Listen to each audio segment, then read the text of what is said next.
Two towering armored figures stood side by side, their jagged steel bodies gleaming like sharpened blades under a phantom light. A ghostly blue aura seeped from their frames, pulsing like living fire, warping the air around them with oppressive weight. Along the stone wall behind them hung a row of massive weapons, each one glowing with a cold, spectral light that thrummed with hidden power. Their jagged crystalline edges shimmered like frozen thunder, every contour etched with unnatural precision. The energy spilling from them was restless, crackling faintly, as though the weapons themselves were alive, hungry, waiting. Opposite them blazed Decoravia's star-shaped form, a crimson beacon of malice. At its center, a single glaring eye burned with searing hatred, its fiery glow spilling outward in waves of red and orange until the air itself seemed aflame. The eye radiated a consuming hunger, pulling and devouring, siphoning the very mana from its surroundings to feed its core. With every breath of power it consumed, the crimson aura grew brighter and fiercer, no longer a mere sigil but a living engine of destruction, alive with wrath and unquenchable fire. Vikier stood unmoving, his gaze locked on the creature, refusing to let his guard slip. In that stillness, he pieced it together. The demon had grown to such monstrous size by draining mana from the surrounding artifacts. His first instinct had been to cut through the entire rack in a single strike, but now he understood. Decoravia had been hiding its true strength all along. A cold, bitter laugh reverberated through the chamber, rattling stone and steel alike. Decoravia's voice dripped with malice as it proclaimed that the mana it had stolen now surged through every vein of its form, granting it power vast enough to tear open the door to the abyss itself. With that door, it vowed, humanity would be exterminated, every last soul cast into despair. But then, mid-proclamation, the demon faltered. Its single eye widened, fixing sharply on the lone figure standing nearby. "Who are you?" Decoravia demanded. Vikier remained silent at first, the lenses of his glasses hiding his eyes as his fist tightened. Then, with deliberate calm, he lifted his head, crimson light burning in his gaze. "I am the human who woke you," he said. The word seemed to strike like a blade. Decoravia recoiled, stammering as if the word human itself were poison. Looming closer, its massive frame towered over Vikier as it snarled in disbelief. "Impossible. You carry demonic energy. I thought a demon had awakened me." In answer, Vikier shifted, his stance sharpening. Crimson light erupted around him, a blazing aura that ignited the Beelzebub sword in his grip. The blade pulsed with infernal glow, alive with ancient hunger. Decoravia's eye narrowed, confusion laced with fear. It focused on the weapon, its tone cracking in disbelief. How? How does a human wield the power of an ancient demon constellation? Vikir's eyes burned with rage as he raised his fist, crimson mana surging and twisting around the Beelzebub sword. His focus was absolute. The demon would be annihilated here and now. The blade inched closer, its edge aimed at the monstrous eye before him. But just as steel neared its target, the eye flared with sudden brilliance. The chamber filled with the sound of the demon's booming laughter, its single gaze shifting away from Vikier, brimming with strange delight. A radiant gleam pulsed within it, carrying the weight of proclamation. The pact with the demon race was fulfilled, and a new covenant with humanity was about to begin. The words crashed over Vikier like a storm. His strike halted, suspended in the air. For the first time, his expression broke, eyes widening, shock and confusion etched across his face as his resolve faltered mid-attack. Curiosity tempered Vikir's rage, and for a fleeting moment, he lowered his blade, his expression calm as he demanded to know what the demon meant. Decoravia's massive eye narrowed, its gaze raking over him with suspicion. The creature asked if Vikier had awakened it without understanding what it was. Vikir's steady eyes betrayed no doubt as he affirmed that he knew it was a demon. Decoravia lingered on him, then began to explain. It was not simply a demon, but a being who had fallen into slumber for 1,000 years. Its nature, whether angelic or demonic, was determined by the hand that roused it from its sleep. Whoever awakened it dictated its disposition. Vikier listened in silence, the demon's words sinking into his thoughts, their weight gnawing at him. Disposition bound by the one who awakened it. Yet he pushed the notion aside, unwilling to let its meaning take root. His grip tightened as crimson light flared once more along Beelzebub's edge, and he raised the sword with lethal intent. He warned Decoravia to listen closely. Confusion flickered through the demon's burning eye. It questioned why the human stood against it, why Beelzebub's blade was turned upon its form. Vikier answered not with words, but with fury. He moved like thunder, the air splitting as he unleashed a storm of slashes, each strike hammering directly against the demon's glaring eye. The chamber trembled with every blow. Decoravia reeled back, forced to dodge the relentless assault, its single eye narrowing with panic. Sweat beaded across its massive form as it shrieked, demanding to know why the human sought its destruction.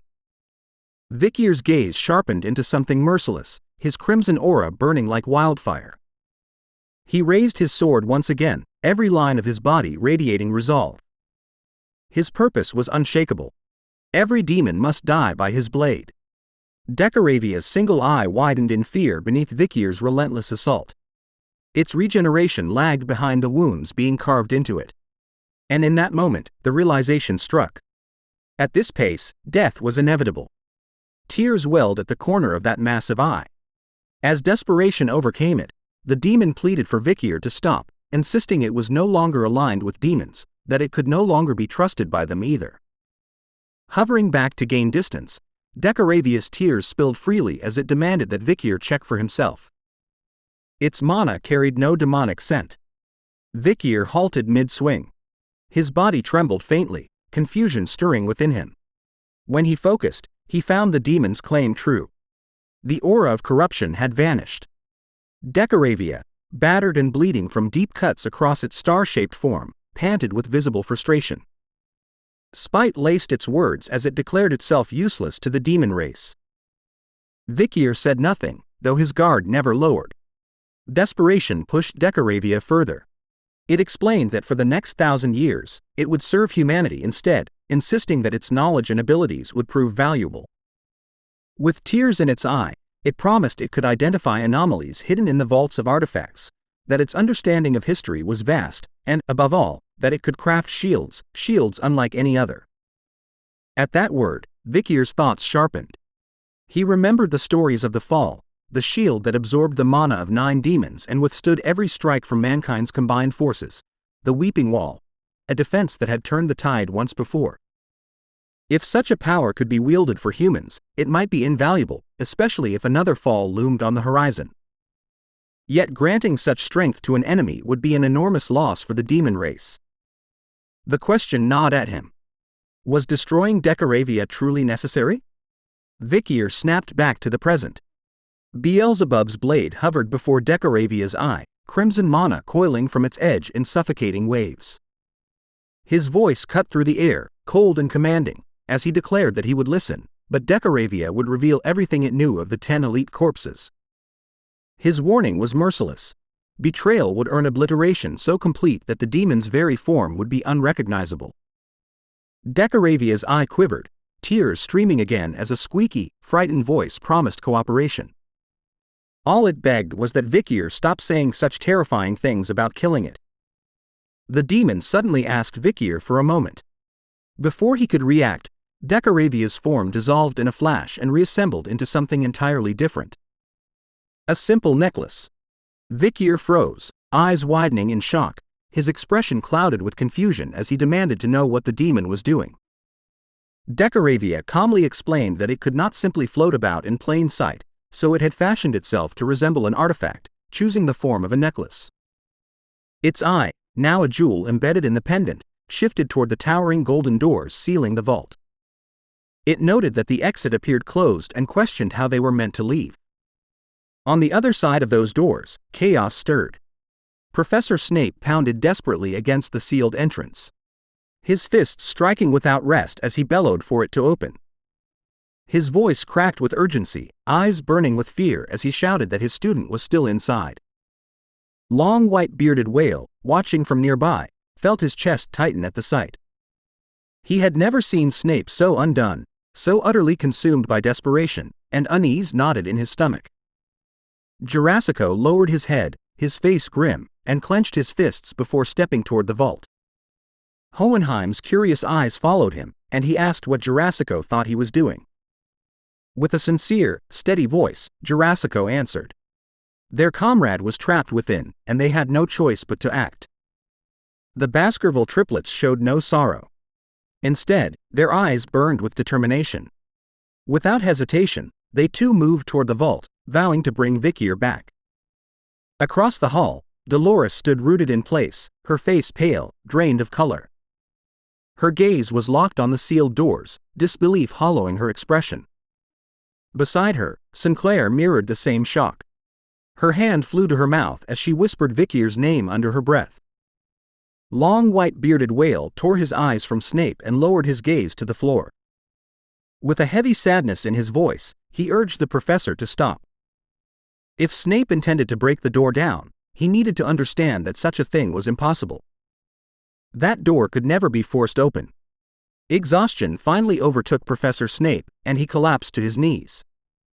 The truth struck him with cruel finality. The vault doors were unbreakable. His teeth clenched as despair flooded through him, shame gnawing at his chest. He had failed as a teacher who could not protect his own student. Vikier's name slipped weakly from his lips. Then came a sound, sharp and unexpected. A crack splintered across the vault doors. Snape's head snapped up, his eyes widening, his mouth falling open in disbelief. The impossible was happening. The impenetrable doors fractured with a thunderous roar.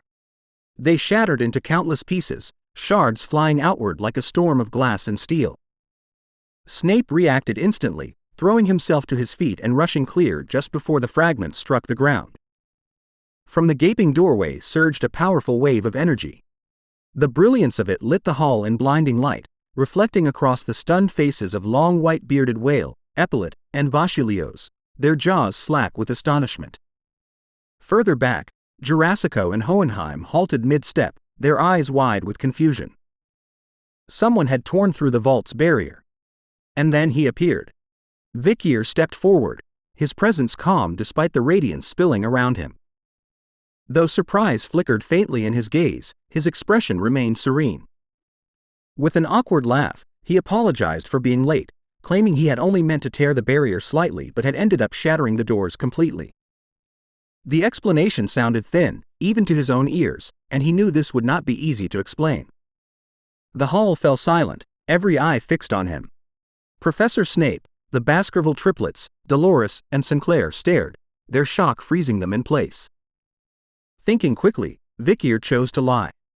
Holding up Decoravia, now in the form of a necklace, he spoke with earnest composure. He explained that the artifact was capable of breaking barriers, though it could only be used once. Before he could finish, Sinclair dashed forward. Without hesitation, she threw her arms around him, clinging tightly. Vikier stiffened, momentarily caught off guard, his eyes flicking down to the small frame pressed against him. His hand moved swiftly, covering the necklace at his chest, unwilling to let Sinclair study the artifact too closely. His eyes dropped to her, still startled by her sudden embrace. Sinclair's face was buried against him, her eyes squeezed shut as tears spilled freely, streaming down her cheeks in an endless flow. Her voice cracked with raw emotion as she cried out that she had truly believed he might never return. Before Vikier could respond, a heavy hand landed gently on his shoulder.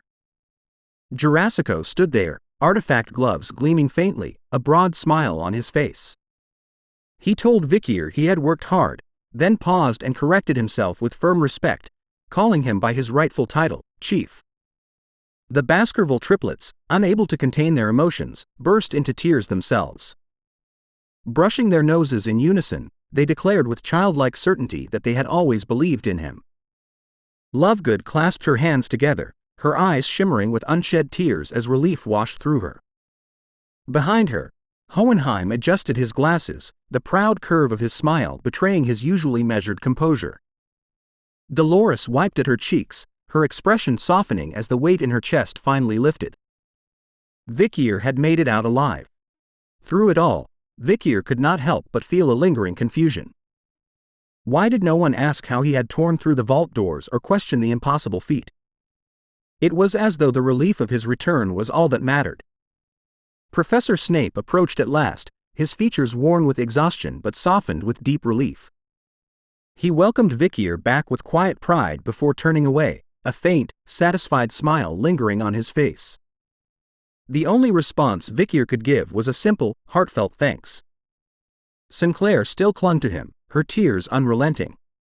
Vikier's hand rose, resting gently on her back, and as he held her there, a calm warmth began to spread through him. His eyes softened, shining with a rare tranquility. Somehow, against all odds, everything had been resolved. The Olympiad survival competition was finally complete. Thanks for watching the latest part from the voice of Manhwa. Subscribe for more content and don't forget to comment below what you want to see in the future. Like and share for more.